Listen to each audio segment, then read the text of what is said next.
Gente, estamos iniciando mais um PodMai. Antes que eu me esqueça, acione o sininho, se inscreva no nosso canal, porque toda segunda, quarta e sexta vai ter sempre um bate-papo aqui sobre política, cultura, economia, sempre alguma coisa interessante para você. Legal? Estamos aqui hoje batendo papo com Ali, produtor musical, músico, agencia músicos, enfim, trabalha na cultura, um produtor cultural. É isso, Ali? Mesmo, satisfação. Obrigado por... É basicamente isso. Eu gosto de brincar que eu faço tudo que o artista não quer fazer. Tudo que ele não gosta, que ele acha difícil, é o que eu faço. É porque a gente, normalmente, quem vê ou quem assiste uma peça de teatro, ou vê uma música ou um filme, vê tudo acabado, né? Não vê o trabalho todo que tem para fazer isso, para produzir. O produto final sempre tem muita lágrima por trás, né? Exatamente. E essas lágrimas é você que derrama. Eu derramo e enxugo também. Mas vamos conhecer um pouco Ali Ladislau. Você é campograndense? Sou campograndense, né? E fui criado, tenho aqui a identidade, mas do bom dia também. Esse negócio da sobretudo. Eu não costumo dar bom dia nem boa tarde. O pessoal fala da educação, mas depois eu fui descobrindo que isso é um pouco mesmo o jeito daqui, né? Do Campo Grandense. Bem cultural, a gente é um pouco mais fechado no começo, mas a gente é bonzinho. Como é que como foi a tua infância, relação com família, escola? Você lembra onde você foi alfabetizado? Como é que foi isso? Eu comecei escola com 5 anos, eu já estava no pezinho. Não sei se até hoje é assim, mas naquela época, quem nascia a partir de um mês tinha que entrar só no próximo ano, né? Nasci em dezembro, mas mesmo assim eu entrei junto. 90. Eu era meio que... Mas não era adiantado, tava no meu ano. E então com 5 anos eu já estava na escolinha assim e tal, estudei num colégio de família aqui, chamado Alceu Viana, lá no Nova Bahia. Eu fui criado no Colômbia, bairro Jardim Colômbia. Minha infância toda, mudei depois da adolescência só, e estudei nesse colégio Alceu Viana. Era um colégio de família católica e tal, então ele tinha aqueles ritos assim bem tradicionais, tudo muito sério e tal, mas era um colégio bem legal. Eu lembro de me divertir muito, aprontar muito. Como todo moleque, né? E conseguir também desenvolver assim, habilidades, né? Seja no esporte, na arte e tal. A gente sempre teve esse contato assim, próximo, nem que fosse, enfim, esporadicamente. Assim, a escola explorou esse lado mais lúdico. Sim, bastante. A gente tinha esse espaço para se divertir fazendo coisas legais. A música surgiu na sua vida desde a infância, desse período? Ouvindo, sim. Ouvindo eu era muito fissurado assim, com música. Eu não tinha muito acesso. Minha família não era uma família que tinha discos, que tinha CDs, né? Na minha época já era de CD. Mas conforme eu fui crescendo, eu fui caçando algumas coisas, estava achando meu espaço. Mas minha mãe sempre conta que quando eu era muito criança, assim, eu ouvia um disco do Amado Batista. Diz que eu deitava no sofá e ficava lá como se estivesse morrendo, apaixonado, com 5, 6 anos de idade. Então diz que eu ouvia muito Amado Batista. Então cresci nesse mês, eu ouvi música sertaneja, as músicas de fronteira, assim, né? Eu sou gamarra, sou descendente de paraguaios e tudo, então a gente cresceu ouvindo muito chamamé também. E aí com o tempo eu fui explorando outros estilos, fui descobrindo, né, as músicas da minha juventude, assim, né? E aí o ambiente vai levando você a curtir outros estilos. E aí eu comecei a ir pra feira comprar meus CDs e tal, e era esse meio que o meio que eu vivi. Roqueiro, obviamente. Qual a banda que marcou? Nessa época eu ouvia muito CPM22, eu ouvia muito Charlie Brown Jr., era criança da minha época mesmo. Você é A da geração do Charlie Brown. Geração do Charlie Brown. O MTV influenciou bastante também, depois de um tempo. Então, eu meio que nesse meio do rock nacional, depois conhecendo um pouco mais de música de fora do Brasil e tudo. E aí, só depois de amadurecer bem mais, assim, que eu comecei a explorar melhor a música brasileira, né? Descobri as riquezas por trás da música, por trás não, né? À frente da música brasileira, que quando a gente é guri, a gente não dá muita importância. Essa coisa do rock que te levou à bateria, a batida do rock, a pegada do rock? Foi. Eu lembro que eu ouvia, e aí comecei a ouvir muita coisa. Sempre os amigos tinham, ou tinha um MP3, ou tinha um CD que eu copiava com o meu computador, ou ouvia no fone de outra pessoa. No computador da escola tinha um programinha que baixava, tinha tudo assim de música. Então eu conseguia ouvir muita coisa ali, que antes eu não tinha acesso. E aí fiquei nessa fissura, né? Pô, bateria e tal, parece mó legal, né? Os caras sempre se movimentando muito e tudo. Era um instrumento mais divertido, assim, pra mim, porque por conta de toda essa energia. Tem uma certa mobilidade, muita energia, né? A guitarra já é uma coisa mais... você tem que conhecer um pouco melhor ali, né? Mais comportada. E aí eu comecei, brincava no sofá, batia no sofá, batia nas panelas também. E aí depois de um tempo eu comecei a fazer aula. Deixava a mãe meio louca. Com certeza. E aí depois eu comecei a fazer aula, assim, e acabou indo pra frente, fui estudar as outras coisas, não ligadas à música. E aí quando eu comecei a me envolver mais profissionalmente com a música, aí voltou esse sentimento, assim, de querer tocar, de querer estar ali presente fazendo também a música, né? Não só nos bastidores, mas construindo as ideias sonoras da música. E aí foi quando eu comecei a tocar percussão. Outra paixão também, assim, já uma outra fase. O movimento da bateria já tinha outro sentido, até porque as coisas que eu ouço hoje, né, são muito mais quentes, muito mais latinas, brasileiras e tudo mais.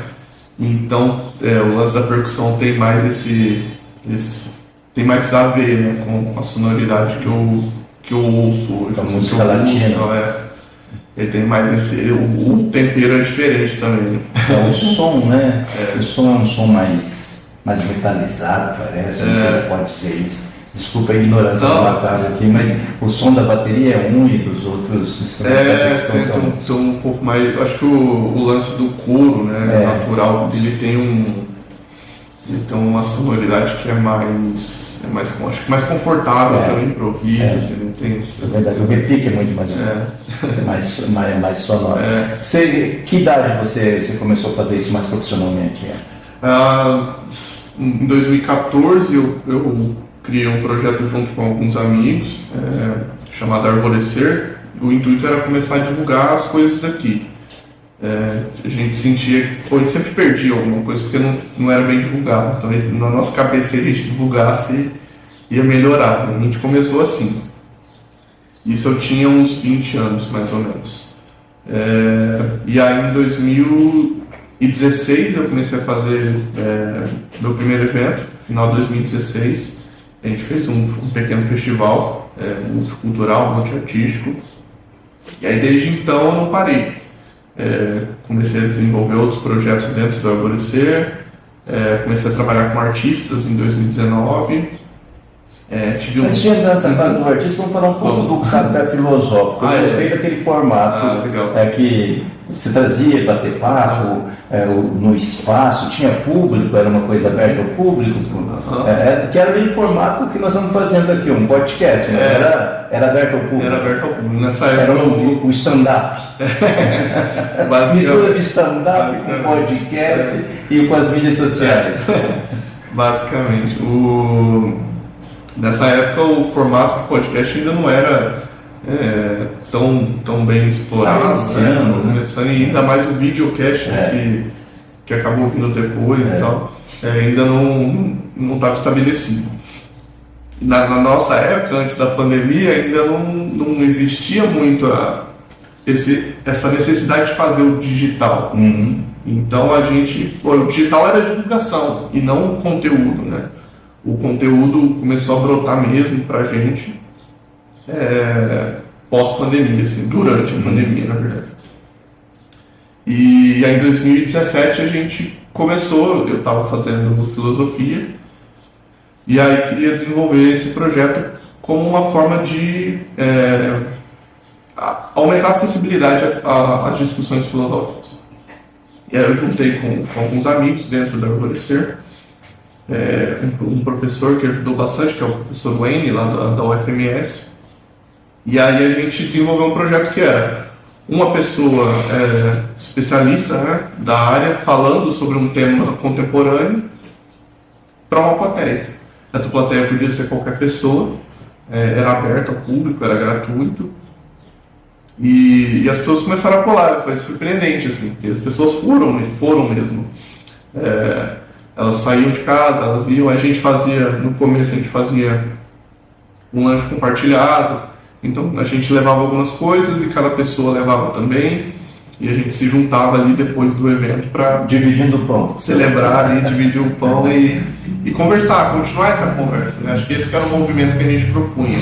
Não era um professor na frente da plateia ensinando algo, era alguém que detinha um conhecimento, mas que ele compartilhava esse conhecimento com outras pessoas que também detinham outros conhecimentos, né?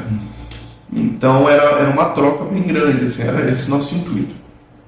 A gente fez isso de 2017 até o final de 2019. A gente passou pela Casa Fernando Pessoa, pela Brava, pelo Centro Cultural José Otávio Guizo e pelo SESC. Foram 2 anos, mais de 2 anos. Mais de 2 anos. Mais de 2 anos. Uma vez por semana? A gente fazia uma vez por mês. Uma vez por mês. Tiveram alguns intervalos também, né, mas era basicamente uma vez por mês ali de março até dezembro. E foi muito interessante, foi muito legal. Teve uma edição no SESC que a gente... Foi quando a gente começou a transmitir, inclusive, começou a filmar, registrar os eventos, porque a gente fez e simplesmente lotou. Era um espaço para mais de 100 pessoas, e nunca tinha dado um público tão grande. Lotou, as pessoas não conseguiram entrar, ficou umas 20, 30 pessoas para fora. E aí na hora eu saquei meu celular ali, torci para a internet dar e transmiti pro Instagram. E aí avisei todo mundo que estava transmitindo pro Instagram, e aí a gente fez uma live, e aí depois a gente postou isso no YouTube e tal, e começou a registrar os podcasts, os cafés filosóficos pro YouTube. A gente gravava e subia ele depois. Chegou a fazer umas lives também e tal. Tudo um pouco limitado, assim. Isso dá um suporte muito grande de produção, de como produzir, qual o assunto, a empatia, como é que você propõe um conteúdo para o público. Isso tudo é uma escola, né? Sim. É bem complexo, assim. A gente acertava e errava, né? Tinha tema que a gente, nossa, esse tema aqui é genial, né? E aí tinha 10 pessoas, assim, muito específicas que pesquisavam aquilo, que se interessavam por aquilo de verdade, assim, né? E não, porque vai muita gente curiosa, e isso é legal. A pessoa não tá ali porque ela quer saber sobre aquele tema específico, ela está curiosa pelo assunto. E quando não tinham as pessoas curiosas, a gente percebia, assim, ia moldando, né, os temas com base nisso. Isso dá estrada para você, para hoje o que você está produzindo. Sim, total. Mas não vamos fazer um corte, falou da pandemia. E daí, pandemia, como é que foi Aí, final de 2019, a gente fez o último Café Filosófico, beleza. A gente pensou que 2020 ia ser o ano do Café Filosófico, a gente já estava planejando trazer artistas, trazer professores de fora também, que seria um salto pra gente. E nossa ideia era começar em março. Justamente em março que tudo desandou, assim. A gente cancelou tudo. E como eu não tinha essa experiência com o digital, né, com o conteúdo online, foi um momento de muita dificuldade, assim, de assimilar. comecei a pesquisar bastante, entender. Acho que eu fiz um movimento que todo mundo fez, assim, né? Todo mundo que dependia do presencial, que dependia do contato com o público, teve que fazer esse movimento de entender, né? O que eu faço? Como é que vai ser a vida agora em casa? E aí eu comecei a pesquisar muita coisa, cheguei a produzir alguns conteúdos. A gente produzia conteúdo de música, sobre produção sobre gestão de carreira musical e de cinema, que a gente tinha também, paralelo ao Café Filosófico, um projeto de cineclube. A gente fazia a exibição de filmes e discutia. E como esses dois eventos ficaram de fora, a gente manteve o cineclube, na verdade manteve um conteúdo de filmes. Então tinha a Mariane Nantes, que conduzia o nosso cineclube, ela começou a produzir reviews de filmes e tal, então a gente fez bastante coisa nesse sentido. Isso no Facebook? Isso no Instagram. Instagram e Facebook. E aí, em julho, por aí, eu tinha um outro emprego, né? Junto com esse projeto, eu tinha um emprego numa empresa.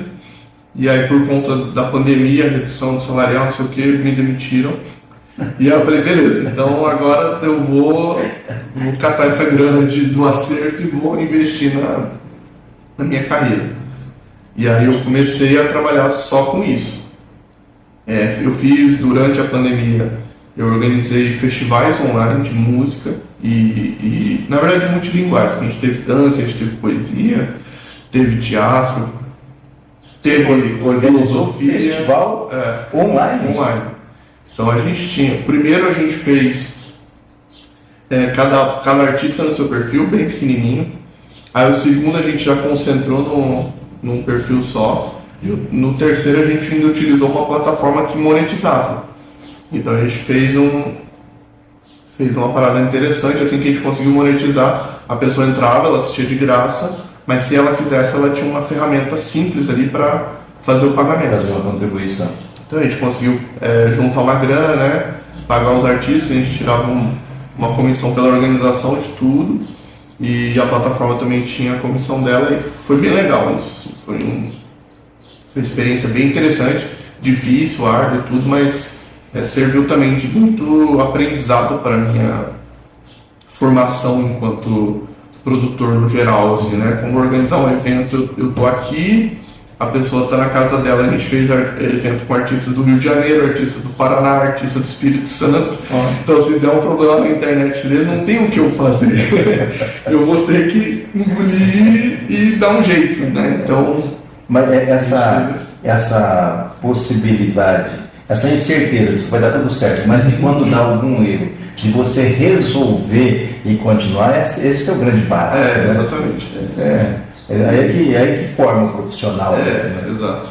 Eu gosto de falar, tô trabalhando com uma galera nova, assim, na área de produção, e aí, quando a gente conversa, eu gosto de falar, tipo, quando dá tudo certo, eu não trabalho. Tipo, eu fico só olhando, porque as coisas acontecem normalmente, tá tudo bem, nenhum problema, então você não vai fazer nada, você vai se sentir até meio inútil ali, porque tá tudo funcionando, você não tem que se preocupar. Mas quando dá errado, aí você tem que se mexer e é só você, né? Então, aí tem que mostrar por que você tá dentro. Exatamente. Então, é meio que esse aprendizado assim foi sendo construído de uma forma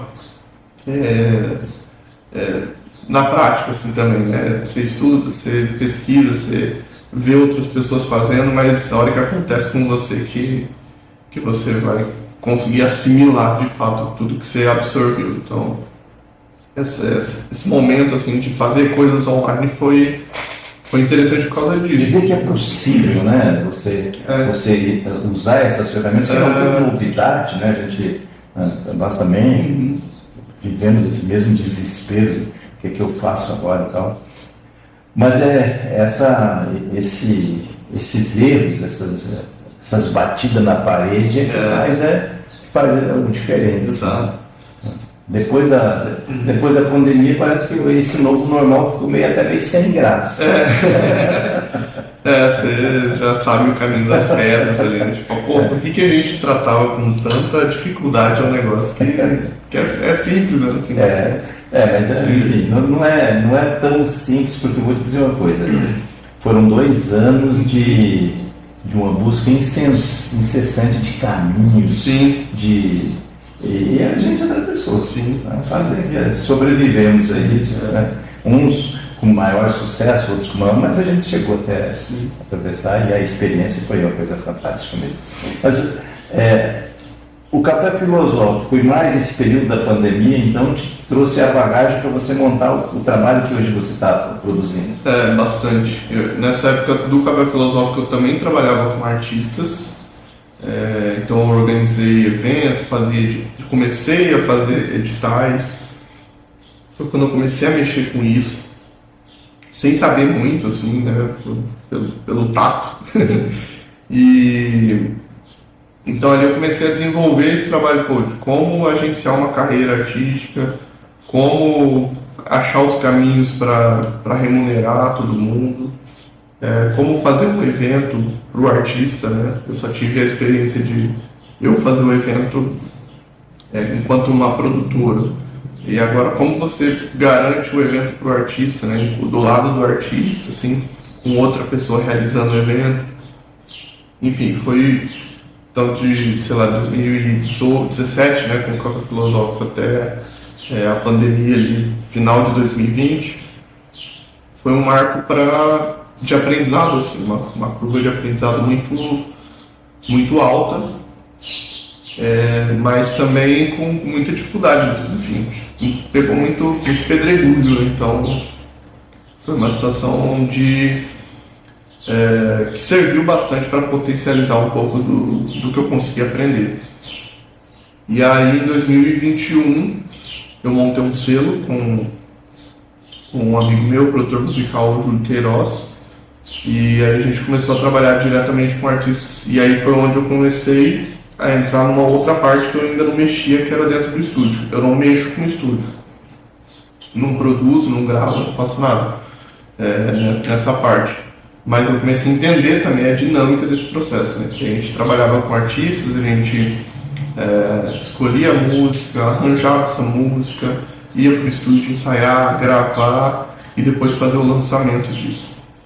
Então a gente pegava todo o processo, a gente fez clipe na unha, assim, teve um clipe que a gente fez para o próprio Júlio, que a gente comprou tinta, comprou uns pigmentos, a gente comprou tinta branca, uns pigmentos, e foi pro fundo do quintal de casa, pintou uma parte da parede lá para fazer o cenário. A gente montou um cenário como se fosse uma mesa assim de jantar.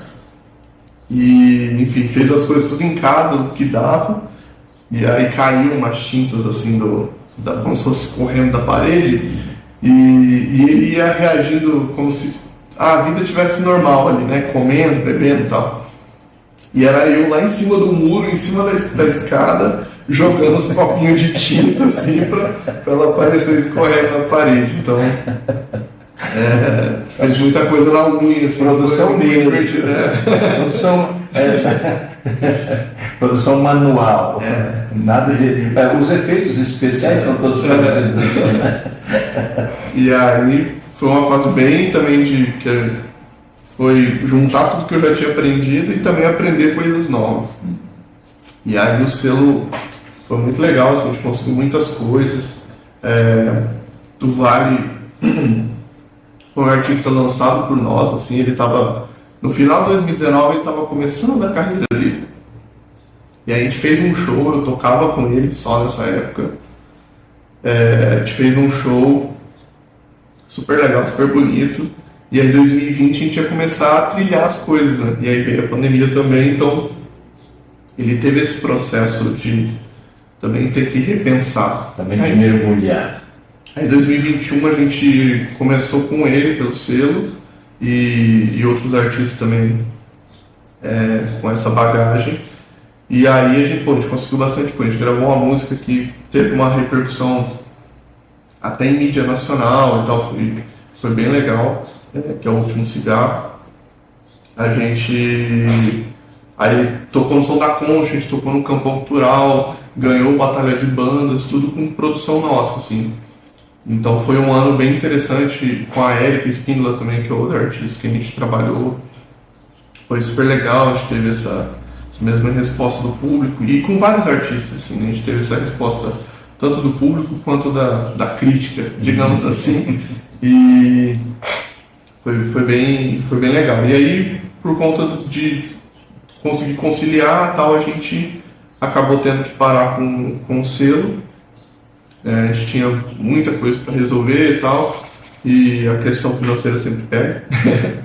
E é uma coisa que não dá para administrar. Tem coisa que tem que saber a hora que tem que parar. Mas aí a gente fez um bom caminho, assim, até 2022. Enfim, é um projeto que ficou em stand-by, assim. Mas aí ano passado, 2023, também foram outras coisas novas. Voltei a produzir eventos que eu tinha parado de produzir, né, depois da pandemia, e quando retomou quando retomou as atividades presenciais, eu meio que segurei, assim, para fazer evento. Estava mais focado com artistas e tudo. E ano passado eu voltei a fazer evento e foi muito legal. Deixa eu só tomar uma água. Que aí, com a experiência de frequentar as feiras de música, começou a feira de música aqui em Campo Grande, né, em 2021, que foi inclusive onde a gente fez a apresentação do Campão Cultural com o do Vale, com a Erika Espíndola. Aí a gente conheceu um monte de gente, produtores, artistas, empresários, tudo mais, do meio da música do Brasil todo, assim, do cenário alternativo, independente. Teve a feira de novo em 2022, aí a gente conheceu mais gente, reviu as pessoas que a gente já tinha conhecido. Então abriu um leque, assim, de possibilidades, de oportunidades. E aí no começo de 2023 eu fui para São Paulo. Tinha uma feira lá, e na verdade existe essa feira, que é a maior da América Latina, que é assim em São Paulo.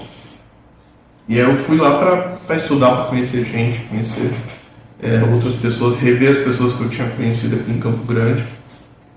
E foi uma experiência muito, muito boa, muito maluca, porque são 4 dias de evento, você passa o dia todo conhecendo gente, aprendendo. À noite você vai para um show, acaba, você vai para outro, tipo assim, não é uma intensidade.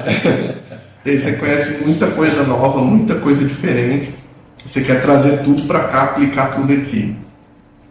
E aí nesse processo eu conheci uma artista chamada Aie, uma artista do Rio de Janeiro, que mora em São Paulo. E a gente fez uma ponte legal, a gente fez o show dela aqui. Então foi meu primeiro evento com artista de fora.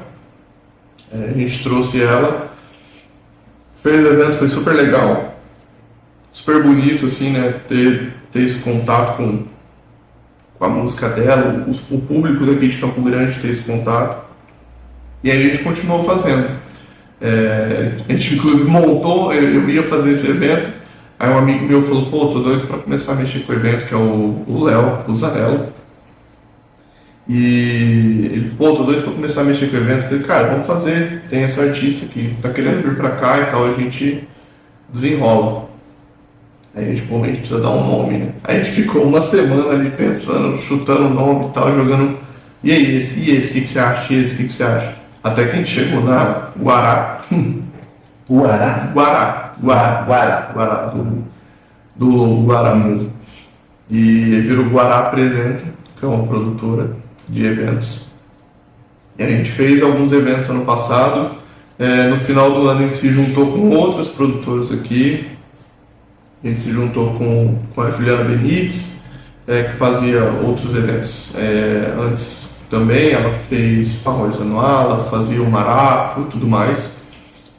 Com a Adri, que é da organização do Festival Reduto.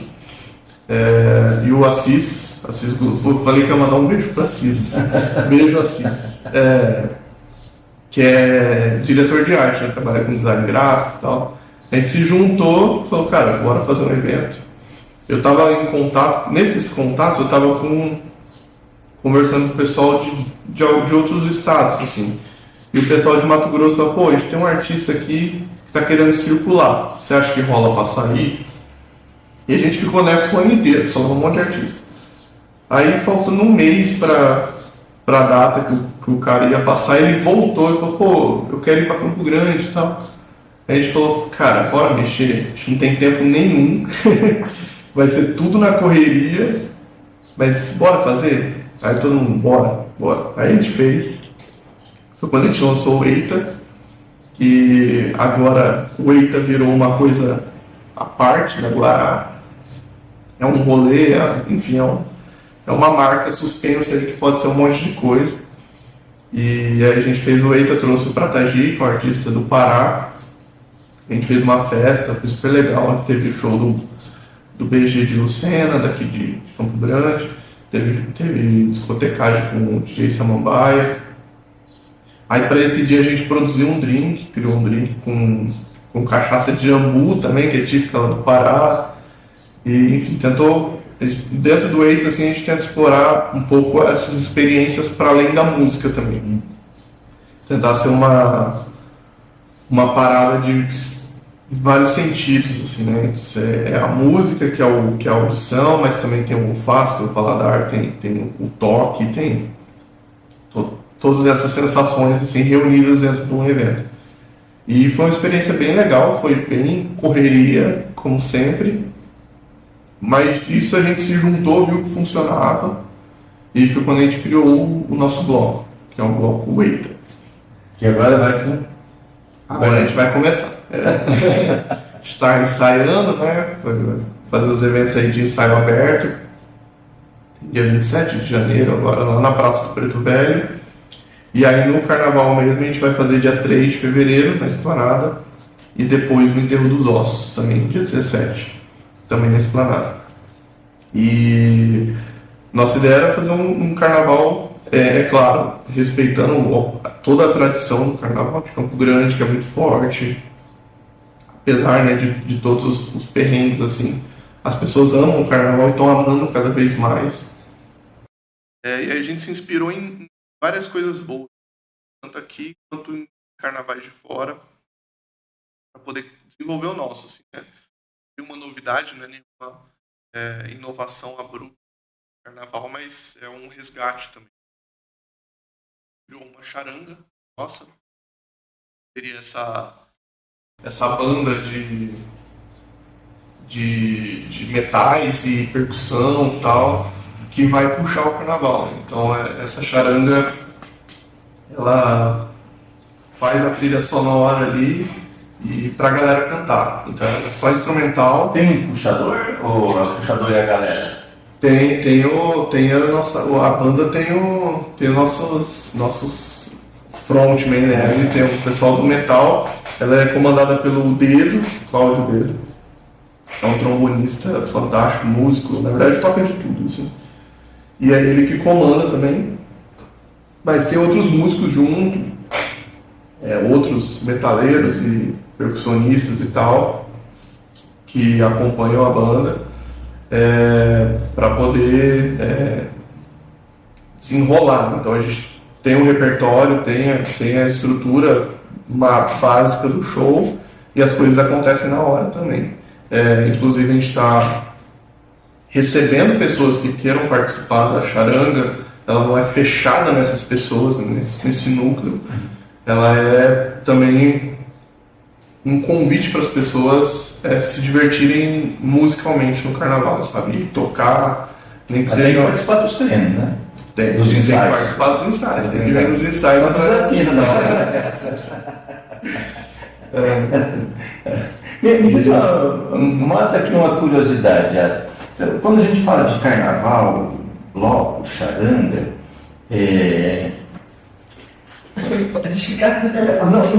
não é só festa. Como é que rola a questão da finança para você manter isso? Tem algum resultado financeiro para ir para fazer, ou é tudo no racha, como aquele lanche que todo mundo dá no seu?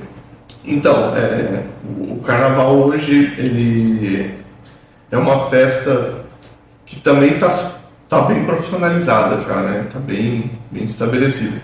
A nossa intenção, como assim, é meu sustento, é o sustento da galera que trabalha no comigo. Eu trabalho exclusivamente com produção cultural. Então, não é fácil, sei lá, fazer coisas só pelo prazer, assim, coisas relacionadas a eventos e produção e tudo. É bom fazer as coisas que gosta, mas desde que tenha um certo retorno. A gente ainda faz muita coisa, assim, né? Tem evento que sai no 0 a 0, evento que sai no prejuízo, tudo. Mas a gente tem que sempre pôr na balança isso. E como é um evento gratuito, aberto, a forma como a gente encontra de remunerar todo mundo, inclusive quem comanda a banda, né? Que é quem vai ensaiar em casa, que vai juntar os músicos desse núcleo para poder tirar as músicas, arranjar, escrever partitura, tudo isso a gente precisa remunerar essas pessoas, que também é o trabalho delas. A gente tem equipe para cuidar do som, equipe para trabalhar no bar, enfim, a gente precisa de muita gente para fazer essa festa acontecer. Então, a gente tem o nosso bar, que é ali onde a gente tira uma remuneração. Para o carnaval mesmo, a gente está desenvolvendo algumas formas de também ampliar isso, né? Inclusive pensando também nessa comunicação com o público. Então, formas de fortalecer nossa marca ao mesmo tempo que você oferece uma comodidade para o público e, enfim, vai otimizando ali o serviço. Então, uma coisa que a gente está desenvolvendo é um copo, ecocopo, né? Um copo retornável e tudo mais, que não é nada genial, assim, é só uma ferramenta que está aí à disposição, mas que funciona muito, porque a gente tem essa preocupação também com a produção de lixo, da produção cultural, né? Quando você faz um evento, você produz muito lixo. Então a gente opta, por exemplo, por ter a bebida em lata, que é mais segura e mais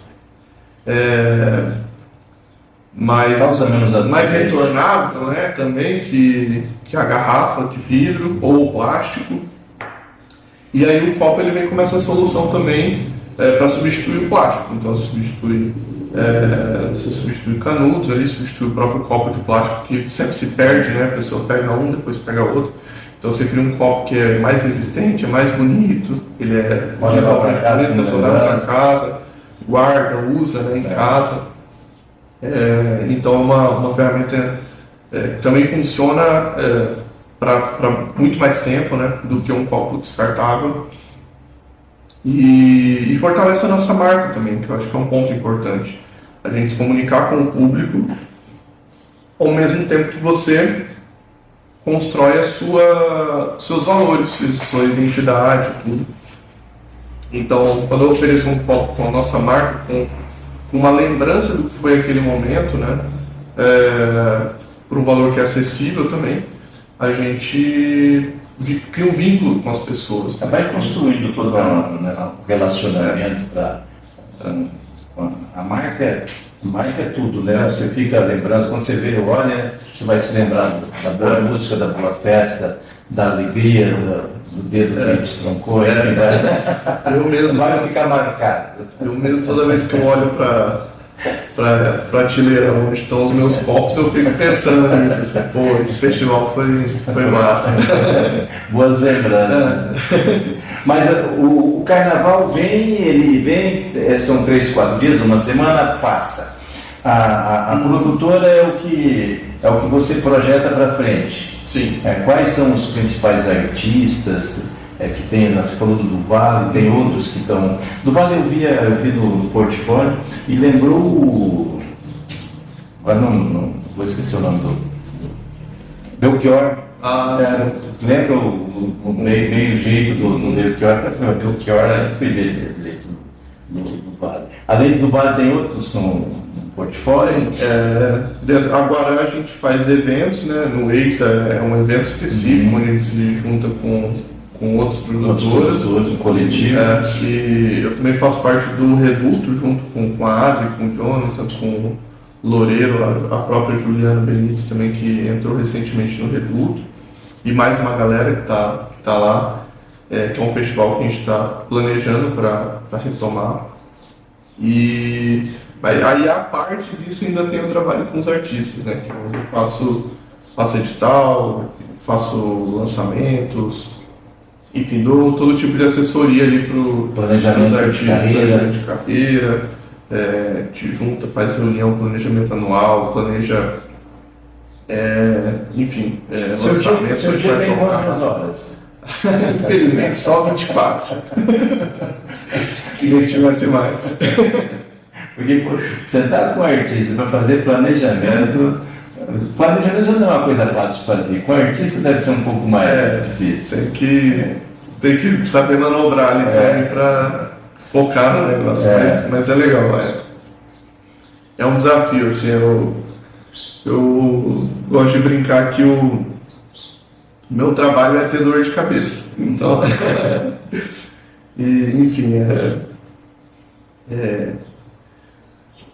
mas é legal fazer isso. Às vezes o artista chega e ele, sei lá, já teve artista que chegou pra mim que o sonho é ser famoso. E tipo, pô, mas isso é um sonho, né? Tipo, ou é uma meta isso, né? O que é ser famoso? O que é ser bem sucedido? E aí a gente começa a destrinchar essas coisas para ver se a pessoa consegue desenvolver melhor esse argumento, né? Esse sonho, essa vontade. Então, a partir do meu trabalho, conseguir assim ajudar artistas nesse ponto de também trazer um pouco para a realidade do que é o cenário musical, do que é o dito mercado da música e colocar perspectiva para que esse artista consiga dar um passo para chegar mais perto desse sonho. Às vezes ela percebe que o sonho não era esse, né? O sonho era uma ilusão ou não fazia sentido para o que ela de fato queria. Às vezes a pessoa quer produzir uma música muito alternativa e quer ser famosa. Tipo, coisas que não necessariamente vão conversar, né? É mais difícil conversar. E aí, tendo um planejamento, conseguindo ajustar um pouco o posicionamento de carreira, as metas, cara, meta por mês, meta trimestral, semestral, anual, daqui 5 anos, sabe? Você já ouviu, conseguir organizar. Sem querer te interromper, mas antes de você já ouviu um desses vídeos que circulam fala de uma dupla, eu nem sei se é sertanejo, mas falando de como que eles produzem. Aí ele falou assim, não, a gente não ensaia para gravar. Fulano vem, põe a primeira voz, depois eu pego, ele chamou de afinador, e aí eu vou colocando a segunda, volto, vou fazendo, tal. A gente já discutiu mais ou menos o que a gente sabe, vai subir uma terça, uma quinta, parará e tal. E aí eu vou, às vezes eu demoro mais para colocar a segunda do que ele para colocar a primeira e tal. E aquele a gente não ensaia, ficou. Porque teve um tempo que eu dancei muito, dançava, dei aula de dança e tal. E eu fui num workshop de tango. Eu fazia tango, mas não é tango, é uma dança, uma música praticamente morta, aqui na União dos Sargentos. E fui lá, cheguei com a parceira que foi no workshop para ver, tinha um casal fazendo o básico do tango, que são 8 passos, são 8 marcações, né?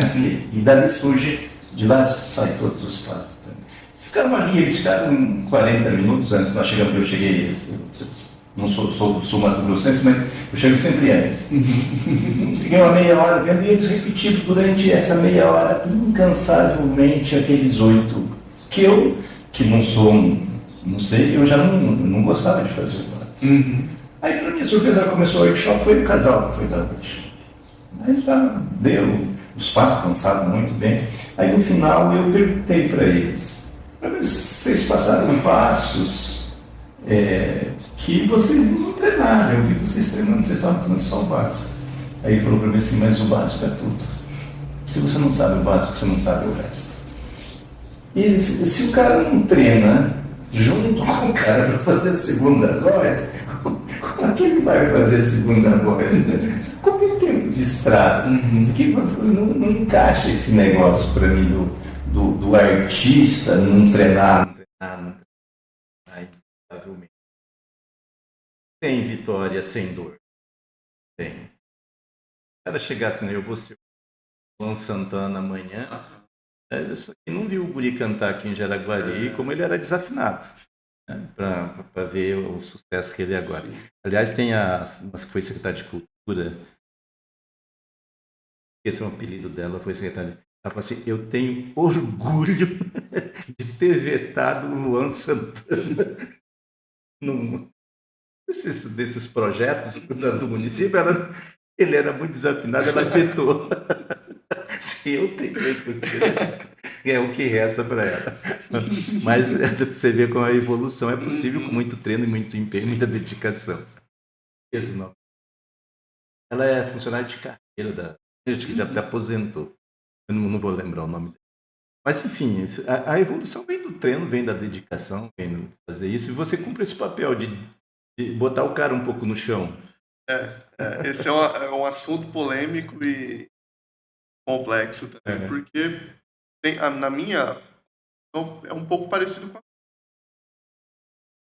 a gente só evolui, só desenvolve o talento, né,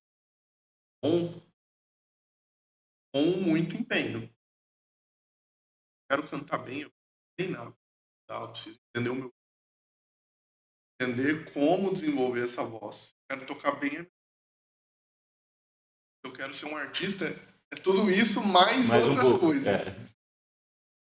Então, isso eu acho que é um grande ponto de choque com os artistas. Porque a maioria tem uma sensação de estar sendo subvalorizado, sabe do potencial, sabe da qualidade do próprio trabalho. É importante reconhecer o próprio trabalho como algo. Mas também, eu acho que tem que ter esse olhar. O próprio artista, acho que ele precisa ser o gestor da carreira. Por mais que tenha empresário, ter esse olhar clínico da carreira. Eu acho que isso é um pouco do que eu tento trazer, assim, quando eu trabalho com artistas, que tenha um olhar clínico, crítico, própria produção. Se você acha que tá bom, mas infelizmente, assim, muito complicado, um mercado muito, tem muita gente muito boa fazendo. Tem muita gente que canta muito bem, que toca muito, sabe envolver com, cai na lábia dele, tá em cima do palco. Mas passa, porque, sei lá, em determinado momento vai vir outro, tem essa mesma sensibilidade com as pessoas e tudo. Às vezes uma pessoa que canta não tão bem tem as suas, assim, na verdade tem suas limitações técnicas, né? Um músico que não é tão virtuoso, um cantor que não é tão... Mas ele tem outras coisas que temperam esse trabalho artístico. Às vezes a gente não consegue nem explicar, não consegue entender porque convence tanto o público. Não sei se é lenda urbana ou não, mas tem um diálogo, uma fala do Nico Tinoco quando se encontrou com o Chitãozinho e Chororó, que eles eram bem... Um dos dois, não falou para os querem ser cantores ou falaram para eles, cuida da sua voz, durma cedo, não beba, não... e a sua voz é seu instrumento de ganho, não é o violão, é a sua voz, então cuide dela, porque é dela que você vai viver. Se você não ter essa consciência que é você, é que te leva, não vai a lugar nenhum. Vai ser uma moda, vai sumir. Às vezes essa ideia de ficar muito, ou é meio estranha, né? artistas, a maioria dos artistas, porque a gente tem alguns valores que vão contra mesmo essa lógica da, da produtividade, empenho, mas que também é uma forma, pode te prejudicar, né? Sempre focado em performance, dado, também afeta a sua mental, enfim, Tem o que corpo sente. saber dosar É, isso. mas não dá para descartar alguns preceitos para ser uma pessoa bem-sucedida e não uma pessoa na sua área. O artista quer ser bem, para mim, o que é ser bem-sucedido é a pessoa conseguir viver bem com. A pessoa não precisa ter, profissionalmente, né? Ela não precisa ter um emprego que ela gosta para poder pagar as contas. Ela consegue sobreviver do próprio trabalho, que é o que ela ama fazer. Ela sente que nasceu para fazer. Você nasceu para cantar, para ser artista, mas você não está vivendo de, não está conseguindo se dedicar a isso da forma que gostaria. Então tem uma questão, é óbvio que tem uma questão de mercado, de idade, de dinheiro que é desigual, os investimentos que não são aplicados, mas estar também a par do seu área técnica, curso, né, de certa forma, com a própria carreira, com a própria vida, são coisas que eu sempre discuto.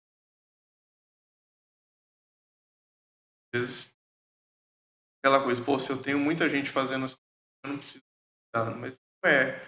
Ninguém vai cuidar da mesma forma que você, ninguém vai pensar a sua carreira igual você. Então, mesmo que tenha uma pessoa que faça, pode me contar. É importante que você tenha ciência, até para você se orientar, né? Administrar isso. É, Gente, nós conversamos, ou estamos conversando aqui com Ali Ladislau, produtor cultural, enfim, cuida de carreiras. É o baterista?